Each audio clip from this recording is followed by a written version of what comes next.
Igbo kelenu zonu kwezono.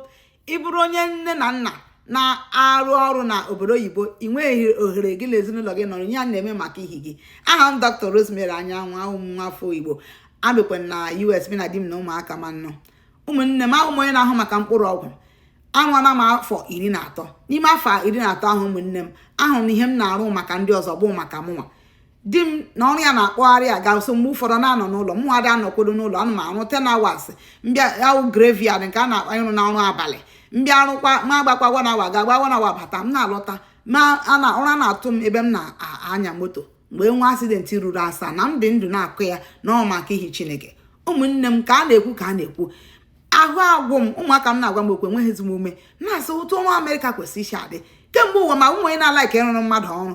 Ana m enwe biznes ka ana m azụ ahịa kemgbe ife mgbe m nọ na skuulu na-agakwa as a pharmacist, ana m azụ ahịa, ana m eme ọfụma. So ya mere m ji chọwa ihe m ga-eme online, ihe ga-enyere maka ma nọ n'ụlọ nlekọta ụmụ Chineke nyere m na-akwado ha. Nke a meziri m ji nweta ha na-akpọ digital business. Ụmụnne m, ya onye abụ ihe gbanwere ndụ m. Adị m arụzi ọrụ Amerịka ka m si arụ mba, ana m arụzi nke a na-akpọ padia ya mgbe ọ sọrọ m eje ịhụ ya n'ihi na alaikwa m prọfeshọn, mana biznes a na-enye m ego karịa prọfeshọn m. Biznes a ka m fụrụ even tax return m kemgbe m na-afali tax kemgbe afọ 13 m na-arụ ọrụ. Mfalicha tax ha nara m ihe niile, mi na di m anya agbara klabụ nna na-eri, mana mfalizie tax the first year mfali tax na biznes. Ụmụnne m nwetara $21,000.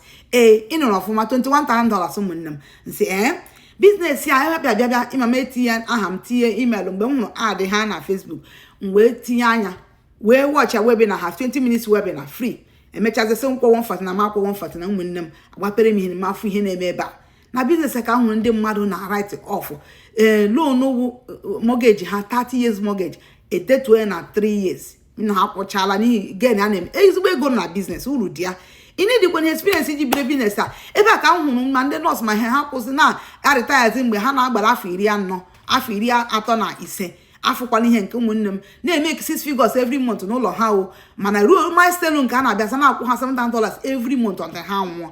Ịnụrụ ọfụma nwanne m, ọ dị too good to be yes, business a dị real, ọ dị legit, anyị zuru mbọ ọnụ ịhụ ya na ejile m right after, so ọ dị legitimate. Onye nwa ya mụ ụmụnne m, ya mụ ụjọ na-atụ gị, ụjọ atụzila gị. Nwanne gị nwa afọ Igbo gị na-ewetara gị ozi ya, asị onye garụrụ nkwọ ka n'ọdụ ma ebe ọ chalara.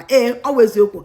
Mana even business enyere m aka ma enwe peace of mind, ọtụtụ ihe m mụtagoro. Enidi m experience ibido, enwere m coach nke nwe mentor m, just like gị nwa na-ege m ntị gị chọ join ya, m ga-awụ mentor gị, a ga-enye gị coach.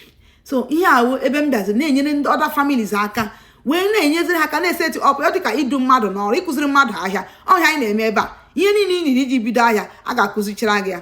Ọ ga-akọsụkwa gị obere ego, tinyekwa ego n'akpa nwanne m. Mana ego a bụ ihe dị affordable. Gị ile ego ị ga-eme eki na biznes ya, efu na uru dị ya.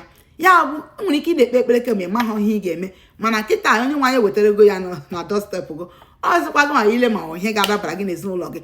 Ịkwụọ 149 agwapere gị ihe niile, ma ị chọghọsị onye mana ego m ntị gwa m nye gị link were nara ahụ ha ego gị, adị nsogbu dị ya. Mana asịkwa ọnụnụ karịa ibi onye nwa. Ụmụnne m, ada agwakwa ochi ntị na ahịa esila mgbanụnụ ka ọ dị mgbe ọzọ. Ekwentị m na ebe ahụ, tinye ozi, gaa kpọọ 149 gị ka gbapere gị ka ile ihe na-emene. Ụmụnne m, na biznes a ka m hụzuru onwe m, adị m ahụzudugo ịhụrụ otu m dị kịta na-ashinizi site na amara Chineke. Nwezie peace of mind m, na-eme ike ego m n'ụlọ, mana na-elekọtakwa ụmụaka m. Ejikwa m arụ ọrụ famasi, ma ọ ga-azụ nwantị ọ dịrọkwa ka arụ ọrụ ugbo nwaanyị. Udo dịkwara unu, nke ọ dị. Bye.